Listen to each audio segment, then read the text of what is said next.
நான் சாலையில நடந்து போயிட்டு இருந்தேங்க. இது பாருங்க, இது என்ன சாமின்னே தெரியல. இது ஒரு புது விதமா கும்பிட்டு இருக்காங்க. நிறுத்தி பார்க்கலாம்னு நடுக்கல் வழிபடா அப்படின்ட்டு நாங்க வந்து இவரெல்லாம் ஷாக் ஆயிட்டாப்ல. அப்படியே சுத்தி வந்து பாக்குறோம்.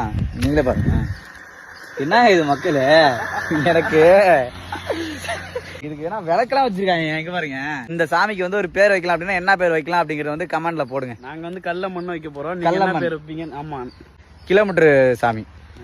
இந்த வீடியோல நீங்க பார்த்தது போல இது மாதிரி மயில் கற்களை, நடிகர் நடிகைகளை, நமக்கு முன்னால் மரணிச்ச நல்லோர்களை எல்லாம் தெய்வமாக்கி வழிபடுறத நம்ம பார்த்திருப்போம். இந்த மாதிரி செயல்களை பத்தி இறைவன் என்ன சொல்றான்னு கொஞ்சம் கவனிங்களேன். உண்மையில இவைகள் எல்லாம் நீங்களும் உங்கள் மூதாதையர்களும் வைத்துக் கொண்ட பெயர்கள் தான். இதுக்கெல்லாம் இறைவன் திறந்து எந்த ஆதாரமும் இல்ல. மக்கள் யூகத்தின் அடிப்படையிலையும் மனம் போன போக்கிலும் தான் இதை செய்யறாங்கன்னு. இத்தனைக்கும் இது எல்லாத்தையும் அவர்களுடைய இறைவன் திறந்து வழிகாட்டுதல் வந்ததுக்கு பிறகும் செய்யறாங்கன்னு இறைவன் சொல்றான். நாம எப்படி வாழணும், எப்படி வாழக்கூடாது, எதை செய்யணும், எதை செய்யக்கூடாது அப்படிங்கிற முழு வழிகாட்டுதலோட வந்த இறுதி இறைவேதம் தாங்க குரான். இந்த குரான் உங்களுக்கும் வேணும்னா ஸ்கிரீன்ல தெரியுற வாட்ஸ்அப் நம்பருக்கு குரான் ஒரே ஒரு மெசேஜ் அனுப்புங்க.